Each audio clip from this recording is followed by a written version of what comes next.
Ibang klase din talaga si Drake. After mawala ng ilang buwan, pagbalik may kasama ng babae. Ate, tama na yan. Masyado mo nang nilulunod ang sarili mo sa alak. Shut up, Lay. Alam mo naman siguro kung ano nararamdaman ko, diba? Yes, I know it. Pero hindi naman ibig sabihin na hayaan na kitang magpakalango dyan ng sobra. Hindi ko na lang pinansin ang kapatid ko. Masyado pang magulo ang utak ko para makipag-away sa kanya. Itinuloy-tuloy ko lang ang pag-inom ng alak. Past 10 p.m. Napagdesisyon na namin ni Lay na umuwi. Wala na din naman mangyayari. Masyadong mataas ang tolerance ko sa alak kaya feeling ko nagiging tubig na lang to para sa akin. Ewan ko ba? Siguro nasanay na lang talaga. Kinabukasan. It's 8 a.m. in the morning. Ang aga namang kumatok ni Lay, parang di ko siya kasama kagabi sa bar para katukin ako ng ganitong oras. Coming! Pagbukas ko ng pinto ay bumungad sa akin ang katulong nila Leo na nakangiti at mukhang may sasabihin sa akin. Lumingon muna ako sa higaan kasi akala ko andun pa si Leo pero wala na pala. Hello ma'am, good morning po.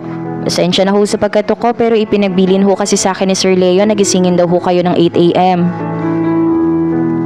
Bahagya naman akong nagtaka kasi ngayon lang ako pinagising ni Leo ng ganitong oras. Hindi kasi mahilig man disturbo ng tulog yon. Bakit daw po Ate Emily? Ano daw pong meron? Mag-ayos daw ho kayo ma'am at pagkatapos nyo po ay papahatid daw ho kayo sa opisina. Kailangan daw po kayo doon ni Sir Leo. Ipinaghanda ko ni Ate Emily ng kape at almusal. Ibinilan ko na rin sa kanya ang kapatid ko na sa oras na magising ay ipaghain na rin. Pagkatapos kong mag-almusal ay agad na akong dumiretso sa aming kwarto upang maghanda at mag-ayos ng mga dadalhin. Takanta man ako ay kailangan kong gawin ito lalo na at sinabi ni Leo. After kong mag-ayos ay dali-dali na akong bumaba at naaninagan ko na ang mga bodyguards namin na nag-aantay na sa labas. Good morning madam, pasok na po kayo ma'am. Mga ilang sandali lamang ay nakarating na kami sa kanilang opisina. Sa tinagal-tagal namin ni Leo, ngayon lang ako pumunta sa opisina. Hindi naman ako napupunta dito sa kumpanya nila kasi wala naman akong gagawin. Habang naglalakad sa hallway ay napansin kong nakatingin ang mga empleyado sa akin. Pinagbibigyan din nila ako ng daan-tanda ng paggalang. Ibang klase din talaga kapag mayaman ka, may authority ka. Hindi ko alam kung mahihiya ba ako, maiilang, o ano. Ano bang dapat maramdaman ko? Baka sa mga titig ng iba ang pagtataka, sapagkat ngayon lang din nga ako napadpad dito sa kumpanya.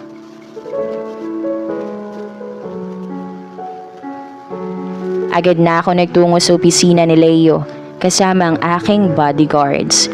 Nakasalubong ko pa ang isang sekretary ni Leo na agad naman akong binati at inihatid sa main office niya. Pagkadating ko doon ay naabutan ko si Drake na nakaupo sa sofa.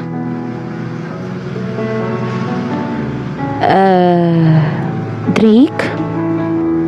Tita, pinatawag ka ba ni Papa? Oo. Asan pala ang Papa mo? Bumaba lang siya saglit at pinatawag siya ng isang director. Babalik din yon maya-maya. Ramdam ko sa loob ng office ang awkwardness na bumabalot sa aming dalawa.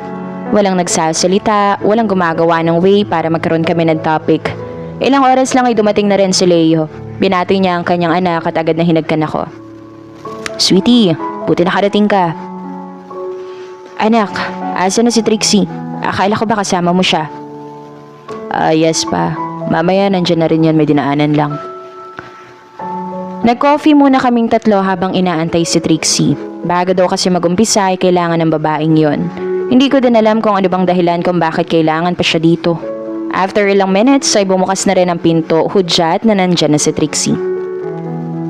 Good morning, Tito Leo, Tita Ann. Sorry I'm late, traffic kasi. Umupo na si Trixie sa tabi ni Drake at nag-umpisa na ang aming meeting. Sweetie, may magbubukas tayong bagong branch. Gusto ko sana ikaw mag-handle nun at ang napili kong business partner mo ay si Trixie. Hindi ko alam kung ano ang ire-response ko.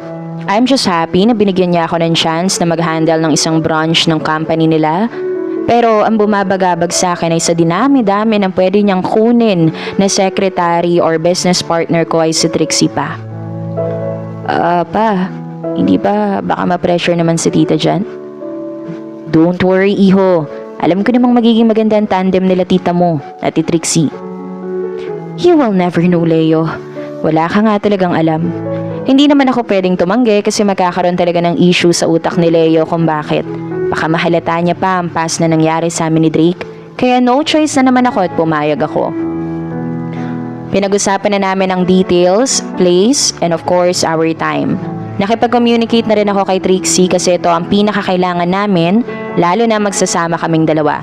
I try to be professional this time, but my guilt is really getting into my nerves. I don't know kung kailan ako tatagal sa ganitong posisyon. Hindi ko nga sure kung magtatagal ako ng isang araw. Awkward na nga ang scene, magiging awkward pa everyday. We finished our meeting and then inaya na din sila ni Leo na doon na mag-dinner sa bahay. Para din daw mapakilala sa kanila ang kapatid ko.